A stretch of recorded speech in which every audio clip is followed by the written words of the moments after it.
Hello दोस्तों, मैं Shiva sir आप सभी प्रिय विद्यार्थियों का अपने यूट्यूब चैनल कुछ क्लासेस में स्वागत करता हूं। जैसा कि हम लोग रेलवे का जो अति महत्वपूर्ण सीरीज लेकर आए हैं, आपका समय न खराब हो इसके वजह से हम लोग केवल पढ़ाई को ही प्रीफर कर रहे हैं। ठीक है, तो इस दौरान हम लोग जो इम्पोर्टेंट क्वेश्चन की श्रृंखला को लेकर चल रहे हैं इसको आप जरूर कीजिए। ठीक है, तो चलिए आइए समय को न व्यतीत करते हुए और बातों में बिताते हुए हम लोग प्रश्न को देखते हैं। ठीक है, तो आइए चलिए देखते हैं आज का पहला प्रश्न क्या होने वाला है। ठीक है, तो चलिए देखते हैं पहला प्रश्न। ठीक है, कह रहा है प्रश्न कि किसी तने हुए रबड़ बैंड में किस प्रकार की ऊर्जा होती है। तो प्रश्न का सीधा सीधा सा उत्तर है स्थितिज ऊर्जा। कौन सी ऊर्जा? स्थितिज ऊर्जा। ठीक है, इस प्रश्न का जो उत्तर है स्थितिज ऊर्जा। ठीक है, स्थितिज ऊर्जा। स्थितिज ऊर्जा, स्थितिज ऊर्जा जो होती है वो क्या होती है? किसी रबड़ बैंड में, तने हुए रबड़ बैंड में समाहित होती है, संचित होती है। ठीक है, अब जब ये स्थितिज ऊर्जा आया है तो थोड़ा सा डिस्कस हम लोग कर लेते हैं इसके फार्मूले को। तो इसको इंग्लिश में पोटेंशियल एनर्जी बोलते हैं। इसका फार्मूला जो होता है वो क्या होता है? mgh होता है। क्या होता है? m जो होता है द्रव्यमान होता है, g जो होता है गुरुत्वीय त्वरण होता है, h जो होता है ये हमारा ऊंचाई होता है। बात समझ में आ गया? अब थोड़ा सा क्या होता है, स्थितिज ऊर्जा जो होता है ये स्प्रिंग में स्थितिज ऊर्जा कितना होता है? स्प्रिंग में स्थितिज ऊर्जा कितना होता है? हाफ के एक्स स्क्वायर होता है। ठीक है, के जो होता है स्प्रिंग स्थितिज ऊर्जा नियतांक होता है, यक्स जो होता है ये लंबाई में परिवर्तन के बारे में बताता है। ठीक है, अब थोड़ा सा हम लोग डिस्कस करेंगे इसके उदाहरण को। ठीक है, उदाहरण इसका क्या होगा? उदाहरण, पहला उदाहरण ध्यान देंगे कि क्या होने वाला हम लोग का। तो रबड़ बैंड में, ठीक है, तने हुए रबड़ बैंड में, ठीक है, ये काम होता है तने हुए रबड़ रबड़ बैंड में, तने हुए रबड़ बैंड में, ठीक है, स्थितिज ऊर्जा होता है। ठीक है, तना हुआ, ठीक है, तना हुआ धनुष या स्प्रिंग। ठीक है, तीसरा एग्जांपल जो है इसका तना हुआ गुलेल। उसके बाद से जो चौथा इसका एग्जांपल है दबा हुआ गद्दा। क्या? दबा हुआ गद्दा। उसके बाद जो इसका पांचवा एग्जांपल है जो अति महत्वपूर्ण है, कई बार एग्जाम में पूछा हुआ है, जैसे कि चाबी वाली घड़ी या खिलौना। चाबी वाली घड़ी या खिलौना। चाबी वाला घड़ी या खिलौना। इन सभी में क्या होता है? स्थितिज ऊर्जा होता है। चाबी वाला घड़ी या खिलौना जिसमें संचित ऊर्जा, मतलब स्थितिज ऊर्जा क्या होती है? संचित होती है। तो ये कुछ महत्वपूर्ण एग्जांपल थे स्थितिज ऊर्जा के। ये इसका फार्मूला है, ये इसका स्प्रिंग स्थितिज ऊर्जा का सूत्र है। ठीक है, चलते हैं हम लोग अगले प्रश्न की तरफ देखते हैं। ठीक है, अगला प्रश्न कैसा है? ठीक है, अगला प्रश्न जो है देखते हैं हम लोग। ये देखिए अगला प्रश्न, ये देखिए जो प्रश्न कह रहा है, क्या कह रहा है कि एम्फीबिया पौधे को किस समूह में रखा गया है? एम्फीबिया पौधे को किस समूह में रखा गया है? तो इसको ब्रायोफाइटा समूह में रखा गया है। किसमें? ब्रायोफाइटा समूह में रखा गया है। ये किस पादप जगत के किस समूह से आता है? तो ये आता है अपुष्पोद्भिद के। किसके? अपुष्पोद्भिद के अंतर्गत आता है। बात समझ में आ गया? अब थोड़ा सा ब्रायोफाइटा जब आया है तो इसको हम लोग डिस्कस कर लेते हैं कि इसके बारे में 2 पॉइंट समझ लेते हैं। क्या है कि सबसे सरल स्थलीय पौधा होता है, ये सबसे सरल स्थलीय पौधा होता है। और ये क्या होता है? ये मृदा अपरदन को रोकने में बहुत सहायता करता है। जो ब्रायोफाइटा पौधे होते हैं ये क्या करते हैं कि मृदा अपरदन को रोकने के लिए ये बहुत हेल्पफुल होते हैं। ठीक है, उसके बाद से जो ब्रायोफाइटा होता है इसको हम लोग उभयचर या एम्फीबिया वर्ग के पौधे को भी कहते हैं। ठीक है, जैसे जो ब्रायोफाइटा होता है इसको उभयचर या क्या कहते हैं? एम्फीबिया वर्ग भी कहा जाता है। बात समझ में आ गया? अब ये क्या होता है? उत्तक अर्थात फ्लोएम, और जो फ्लोएम जो होता है, और फ्लोएम होता है, और क्या होता है जाइलम। जाइलम और फ्लोएम का पूर्णतः इसमें क्या होता है अभाव होता है। जाइलम और फ्लोएम का पूर्णतः इसमें क्या होता है अभाव होता है। बस किसमें किसमें ब्रायोफाइटा में फ्लोएम और जाइलम का पूर्णतः क्या होता है अभाव होता है। बात समझ में आ गया। तो ये कुछ इंपॉर्टेंट बात था किसके बारे में, ब्रायोफाइटा के बारे में। ब्रायो जो फाइटा होता है अपुष्पोद्भिद के अंतर्गत आता है, ठीक है। बस समझ में आ गया। ये पादप जगत के अंतर्गत आता है। कौन कौन, अपुष्पोद्भिद, अपुष्पोद्भिद, पुष्पोद्भिद के अंतर्गत कौन कौन आते हैं, थाइलोफाइटा, ब्रायोफाइटा, टेरिडोफाइटा, ठीक है। उसके बाद से आते हैं पुष्पोद्भिद में, तो इसमें आते हैं नग्न बीजी या आवृत बीजी, दो आते हैं, ठीक है। जो थाइलोफाइटा होता है इसमें शैवाल, कवक और जीवाणु आते हैं। ब्रायोफाइटा, ठीक है, इसमें आता है, ठीक है। तो अब हम लोग चलते हैं अगले प्रश्न की तरफ, समझ में आ गया होगा, ठीक है। तो इस प्रश्न का तो ब्रायोफाइटा, इसको एक अन्य नाम से जानते हैं, क्या है नाम उसका, उभयचर, उभयचर, या इसको एम्फीबिया, ठीक है, एम्फीबिया वर्ग भी कहा जाता है। इसको एम्फीबिया वर्ग भी, ब्रायोफाइटा का उभयचर या एम्फीबिया वर्ग भी कहा जाता है। ये क्या होता है कि मृदा अपरदन के लिए अति महत्वपूर्ण होता है। चलते हैं अगले प्रश्न की तरफ। अगला प्रश्न देखते हैं हम लोग क्या है। यदि किसी वस्तु द्वारा तय की, देखिए यहाँ पे ये हमारे पास क्वेश्चन है, यदि किसी वस्तु द्वारा तय की गई दूरी शून्य है तो वस्तु का विस्थापन कितना होगा। तो देखिए जब किसी ठीक है, जब किसी वस्तु द्वारा तय की गई दूरी शून्य है तो विस्थापन भी उसका क्या होगा, शून्य होगा। क्या होगा उसका विस्थापन, विस्थापन शून्य होगा, ठीक है, शून्य, ठीक है, शून्य। अब थोड़ा सा समझते हैं यहाँ पे एक पॉइंट, क्या कि शून्य मतलब विस्थापन शून्य का अर्थ क्या होता है। तो शून्य इसका अर्थ क्या होता है, अर्थ इसे समझते हैं, अर्थ जो अर्थ है इसका समझते हैं। क्या विस्थापन शून्य का अर्थ क्या होगा, तो इसका अर्थ ये होता है कि वस्तु की प्रारंभिक बिंदु तथा अंतिम बिंदु क्या होगी, एक समान होगी, ठीक है। क्या होगी, एक समान होगी। बात सुनिएगा, ठीक है। प्रारंभिक बिंदु, प्रारंभिक, ठीक है, थोड़ा सा यहां से बढ़िया से लिखिएगा, वस्तु का, ठीक है, वस्तु का, ठीक है, प्रारंभिक बिंदु वह अंतिम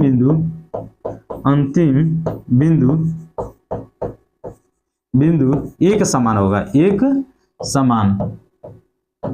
समान होगा। तो वह क्या होगा, वहां विस्थापन शून्य होगा।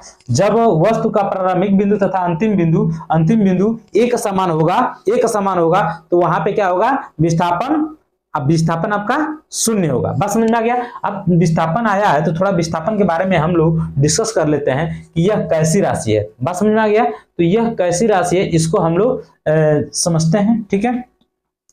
यहाँ पे विस्थापन, ठीक है, विस्थापन जो होता है, विस्थापन इसको इंग्लिश में डिस्प्लेसमेंट बोलते हैं। क्या बोलते हैं, डिस्प्लेसमेंट बोलते हैं, डिस्प्लेसमेंट कहते हैं, ठीक है। बात समझ में आ गया। इसका जो परिभाषा होता है इंग्लिश में समझते हैं, शॉर्टेस्ट लेंथ, ठीक है। क्या होता है,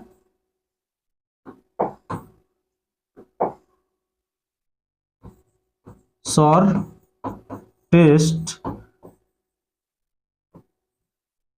length of path is called displacement. shortest length of path is called displacement. ये इसका मतलब हो गया। हिंदी में समझ लेते हैं, दो बिंदुओं के बीच न्यूनतम दूरी को हम लोग विस्थापन कहते हैं। दो वस्तुओं के बीच न्यूनतम दूरी को विस्थापन कहते हैं, ठीक है। बात समझ में आ गया। अब इसका थोड़ा सा हम लोग मात्रक देख लेते हैं। एसआई यूनिट क्या होता है, एसआई यूनिट, ठीक है। एसआई यूनिट इसका क्या होता है, तो मीटर होता है। क्या होता है, मीटर होता है। एसआई यूनिट इसका क्या होता है, मीटर होता है। ये क्वांटिटी कौन सी होती है, तो ये क्वांटिटी होती है आपकी, कैसी होती है, ये कैसी राशि होती है, बस समझ में आ रहा है। तो ये होती है आपकी सदिश राशि। कैसी होती है, सदिश राशि होती है, सदिश राशि होती है। कैसी राशि होती है, विस्थापन जो है ये सदिश राशि होती है। इसका एसआई मात्रक कितना क्या होता है, मीटर होता है। अब इसमें देखिए सदिश राशि होती है तो इसमें एक और बात ध्यान दीजिएगा, इसमें परिमाण, ठीक है, परिमाण प्लस दिशा, ठीक है, दिशा दोनों होंगे, दिशा दोनों निहित होंगे, दोनों होंगे, ठीक है। बात समझ में आएगा। डिस्प्लेसमेंट, अब इसमें थोड़ा सा ये डिस्प्लेसमेंट जो होता है ये क्या होता है कि ये पॉजिटिव भी होता है, ठीक है, निगेटिव भी होता है और शून्य भी होता है, ये तीनों होता है। क्या होता है, धनात्मक भी होगा, ऋणात्मक भी होगा और शून्य भी होगा। बात समझ में आ गया।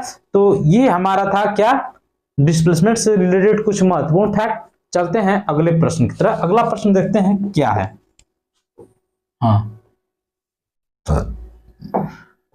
ये देखिए कर है, किसे न तो बनाया जा सकता है और ना ही नष्ट किया जा सकता है। तो किसे न बनाया जा सकता है ना ही नष्ट किया जा सकता है, तो वह होता है ऊर्जा, ठीक है। ऊर्जा को न तो उत्पन्न किया जा सकता है ना ही उसे क्या किया जा सकता है, खत्म किया जा सकता है। ऊर्जा एक रूप से दूसरे रूप में परिवर्तित होती है, यह ऊर्जा संरक्षक का नियम है। लेकिन यहाँ पे जो प्रश्न दिया है, ऊर्जा किसे न तो बनाया जा सकता है और न ही नष्ट किया जा सकता है, ऊर्जा, ठीक है। अब ऊर्जा शब्द आया है तो ऊर्जा की थोड़ा सा हम लोग परिभाषा समझ सकते हैं। कार्य करने की क्षमता को हम लोग क्या कहते हैं, कार्य करने की क्षमता को ऊर्जा कहते हैं। कार्य करने, ठीक है, कार्य करने की क्षमता, ठीक है, कार्य करने की क्षमता को क्या कहते हैं, कार्य करने की क्षमता को ऊर्जा कहते हैं। बात समझ में आ गया। कार्य करने की क्षमता को क्या कहते हैं, ऊर्जा हम लोग कहते हैं। बात समझ में आ गया। अब थोड़ा सा यहाँ पे डिस्कस कर लेते हैं इसका एसआई यूनिट क्या होता है, ठीक है। एसआई यूनिट जो है ऊर्जा का क्या होगा, तो एसआई यूनिट इसका होगा जूल, क्या होगा, जूल होगा, ठीक है, जूल, ठीक। बात समझ में आया। एसआई कार्य ऊर्जा का जो एसआई यूनिट होगा जूल होगा। बात समझ में आ गया। इसका सीजीएस जो यूनिट होगा, सीजीएस, ठीक है, सीजीएस यूनिट जो सीजीएस मात्रक होगा इसका, तो क्या होगा, अर्ग होगा, क्या होगा, अर्ग होगा। अब थोड़ा सा यहाँ पे समझ लेते हैं कुछ अलग से इसका फैक्ट जो महत्वपूर्ण है, ठीक है, एग्जाम में आता ही रहता है, ठीक है। तो क्या आता है कि 1 जूल बराबर क्या होता है, 1 जूल बराबर क्या होता है, तो 1 जूल बराबर होगा 10 की पावर 5 अर्ग होता है। क्या होता है, 1 जूल बराबर क्या होता है, 10 की पावर 5 अर्ग होता है। बात समझ में आ गया। अब यहाँ पे कुछ हम लोग थोड़ा सा महत्वपूर्ण मात्रकों को समझेंगे यहाँ पे। तो देखते हैं सबसे पहला क्या है कि एक प्रकाश वर्ष बराबर क्या होगा, 9.46 इंटू 10⁻15 मीटर, ठीक है, समझ में आया। अब यहाँ पे एक पारसेक बराबर क्या होता है, पारसेक बराबर 3.26 प्रकाश वर्ष, ठीक है, ये होता है। लेकिन फिर एक और देख लेते हैं, एक पारसेक बराबर क्या होगा, 3.08 इंटू 10⁻16 क्या होगा, एक पारसेक होगा इतना मीटर, ठीक है, समझ में आ गया। अब थोड़ा सा यहाँ पे देखते हैं, एक न्यूटन बराबर क्या होगा, 10⁻7 क्या होगा, 10⁻7 डाइन होगा, क्या होगा, डाइन। बात समझ में आ गया कि नहीं। अब थोड़ा सा एक और समझ लेते हैं जो एग्जाम में आता ही रहता है, एक हॉर्स पावर बराबर क्या होता है, 746 वाट होता है। क्या होता है, 746 वाट होता है। बात समझ में आया। तो ये कुछ महत्वपूर्ण फैक्ट है जिसको एकदम आपको याद ही होना चाहिए, ठीक है। तो एक प्रकाश वर्ष बराबर क्या होता है, 9.46 इंटू 10⁻15। एक पारसेक बराबर क्या होता है, 3.26 प्रकाश वर्ष। एक पारसेक बराबर 3.08 इंटू 10⁻15 16 मीटर, ठीक है। एक न्यूटन बराबर 10⁻7 डाइन। एक हॉर्स पावर 746 वाट, ठीक है। अब थोड़ा सा यहाँ पे समझ लेते हैं, ये ऊर्जा जो आया है तो ये कुछ चीजों को क्या करता है, रूपांतरित करता है। जैसे मान लीजिए कि क्या होता है कि डायनामो जो होता है ये यांत्रिक ऊर्जा को किसमें परिवर्तित करता है, विद्युत ऊर्जा में परिवर्तित करता है। जो सितार होता है ये यांत्रिक ऊर्जा को किसमें परिवर्तित करता है, ध्वनि ऊर्जा में परिवर्तित कर देता है। जैसे मोमबत्ती है ये रासायनिक ऊर्जा को प्रकाश एवं उष्मा ऊर्जा में परिवर्तित कर देती है। बात समझ में आ रहा है। और जो ये क्या होता है कि विद्युत ऊर्जा जो होता है, विद्युत ऊर्जा मतलब जो रासायनिक ऊर्जा होता है ये विद्युत ऊर्जा में किसको कन्वर्ट करता है, विद्युत सेल। जो विद्युत सेल होता है रासायनिक ऊर्जा को विद्युत ऊर्जा में परिवर्तित कर देता है, ठीक है, ध्यान दीजिएगा, ठीक है। ये भी क्वेश्चन कई बार रिपीट हुआ। चलते हैं अगले प्रश्न की तरफ। अगला प्रश्न देखते हैं क्या है, हम जो भोजन ग्रहण करते हैं उससे प्राप्त हुए कुछ ऊर्जा किस में संग्रहित होते हैं। तो वह किस में संग्रहित होते हैं, तो वो होते हैं आपके ग्लाइकोजन के रूप में, ठीक है। कहां पे, ग्लाइकोजन के रूप में संग्रहित होते हैं। कहां पे, ग्लाइकोजन, ठीक है। इस प्रश्न का उत्तर समझेंगे हम लोग। ग्लाइकोजन, ग्लाइकोजन ग्लाइकोजन के रूप में संग्रहित होता है, ठीक है। इस प्रश्न का इतना, ठीक है। चलते हैं अगले प्रश्न की तरफ। अगला प्रश्न देखते हैं क्या है। ये देखिए यहाँ पे थोड़ा डिस्कस किया जाए इस प्रश्न को, ठीक है। ये पिछले पेपर में भी ये दिया हुआ था क्वेश्चन, ठीक है, ठीक है। इसी से रिलेटेड, इसी टॉपिक से रिलेटेड प्रोपेन का रासायनिक सूत्र। तो प्रोपेन का रासायनिक सूत्र जो है प्रोपेन, देखिए एन आ रहा है तो उससे दुगुने से 2 अधिक। तो प्रोपेन प्रोप जो होता है 3 कार्बन का, दुगुने से 2 अधिक, तो ये क्या हो जाएगा 8, ठीक है। ये हो जाएगा प्रोपेन, ठीक है। अब थोड़ा सा इसे यहाँ पे हम लोग डिस्कस कर लेते हैं क्या, हाइड्रोकार्बन को, ठीक है, जिससे ये फार्मूला निकल के आया है। तो थोड़ा सा यहाँ पे डिस्कस करते हैं हाइड्रोकार्बन क्या होता है। हाइड्रोकार्बन जो होता है, ठीक है, ये मूलतः 2 रूपों में डिवाइड है, जैसे संतृप्त और असंतृप्त। बात समझ में आया। संतृप्त और असंतृप्त। संतृप्त में क्या होता है कि कार्बन कार्बन के बीच एकल बंध होता है, और जो असंतृप्त होता है ये 2 रूपों में डिवाइड होता है। एक क्या होता है, कार्बन कार्बन के बीच डबल बॉन्ड होता है, एक होता है कार्बन कार्बन के बीच ट्रिपल बॉन्ड होता है। जो ये इसको समझने का एक बेसिक कॉन्सेप्ट है वो क्या है, एल्केन, ठीक है, एल्केन, ठीक है, एल्केन, ठीक है। ये होता है एल्कीन, ठीक है। ये होता है एल्काइन, क्या होता है, एल्काइन होता है। बात समझ में आ गया। ये हमारा एकल बंध है, एकल बंध, ठीक है। ये हमारा क्या है, द्विबंध, ठीक है, द्विबंध। बात समझ में आया। द्विबंध ये हमारा क्या होता है, त्रिबंध। बात समझ में आया, त्रिबंध होता है। बस समझ में आ गया। अभी एल्केन, एल्कीन, एल्काइन, इसका सूत्र समझ लेते हैं। ये क्या होता है, दुगुने से 2 अधिक, CnH2n+2, ठीक है। ये क्या होता है, CnH2n, ये दुगुने से 2 अधिक। ये क्या होता है, दुगुने से 2 कम होता है। क्या होता है, दुगुने से 2 कम होता है। अब देखिए यहाँ पे एन, इसका की फैक्टर क्या है, एन। ये एल्केन श्रेणी, ठीक, ये एल्कीन श्रेणी, कौन सा, ये एन हो गया, ये आपका इन हो जाएगा, क्या हो जाएगा, इन। बात समझ में आ गया। ये एन, ये इन, और ये आपका क्या हो जाएगा, की फैक्टर आइन, क्या हो जाएगा, आइन। बात समझ में आया। तो ये कुछ महत्वपूर्ण फैक्ट थे जो आपको समझ में आ गया। अब देखिए थोड़ा सा यहाँ पे समझ लेते हैं। ये जो यन है ना, ये कार्बन परमाणु की संख्या को बताता है। किसको बताता है, कार्बन परमाणु की संख्या को, कार्बन परमाणु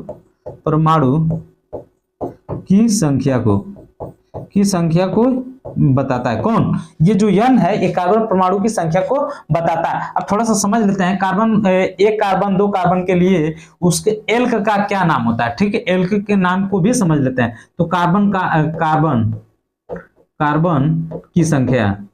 की संख्या यहाँ पे समझ लीजिए, और यहाँ पे एल्क का नाम, किसका नाम, एल्क का नाम, ये बहुत इंपॉर्टेंट है, ये समझिएगा। एल्क का नाम। तो एक कार्बन के लिए हम क्या एल्क यूज करते हैं, मेथ का यूज करते हैं। 2 कार्बन के लिए किसका प्रयोग करते हैं, एथ का प्रयोग करते हैं, ठीक है। 3 कार्बन के लिए किसका प्रयोग करते हैं, प्रोप का यूज करते हैं, ठीक है। और 4 कार्बन के लिए किसका करते हैं, ब्यूट का प्रयोग करते हैं, किसका, ब्यूट का। अब 5 कार्बन के लिए किसका करते हैं, पेंट का प्रयोग करते हैं, ठीक है, पेंट का प्रयोग करते हैं। 6 के लिए हेक्स का करते हैं, ठीक है, हेक्स का प्रयोग करते हैं, ठीक है। 7 के लिए किसका करते हैं, हेप्ट का करते हैं।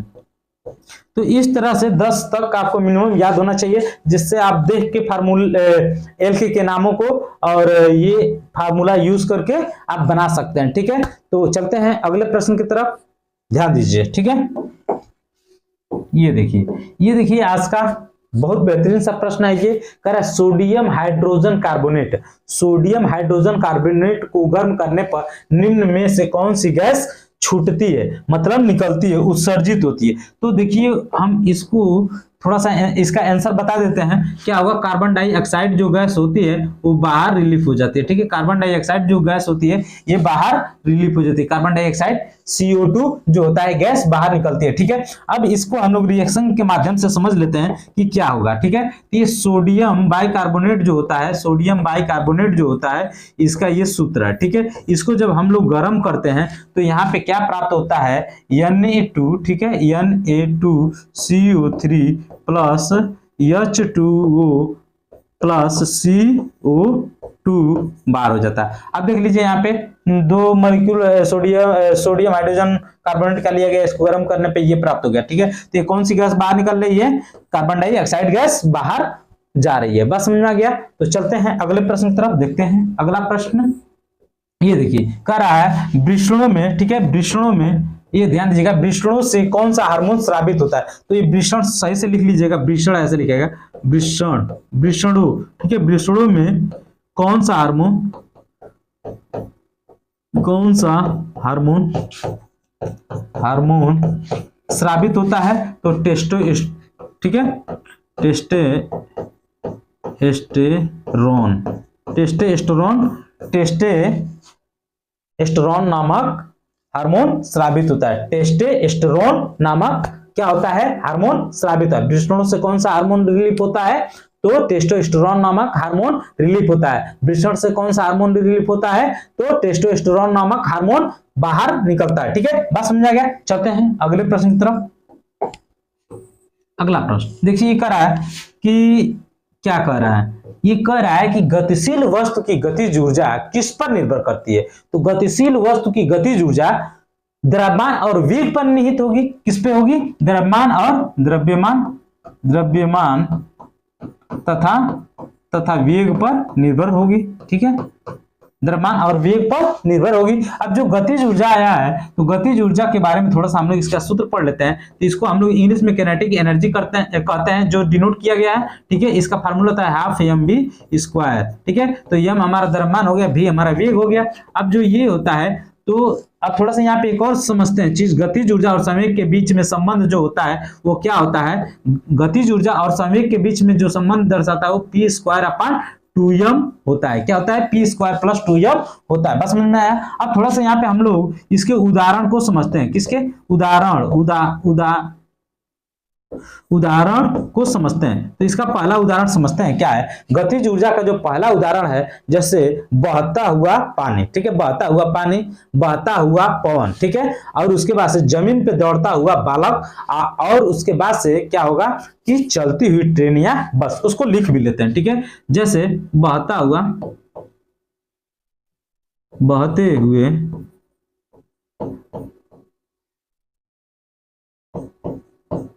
पानी। ठीक है, बहता हुआ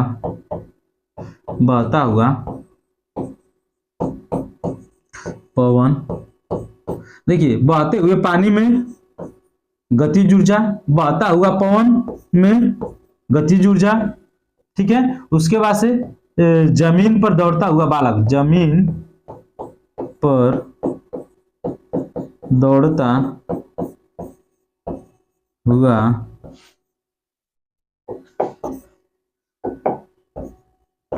लड़का। समझ में आ गया। चौथा, चलती हुई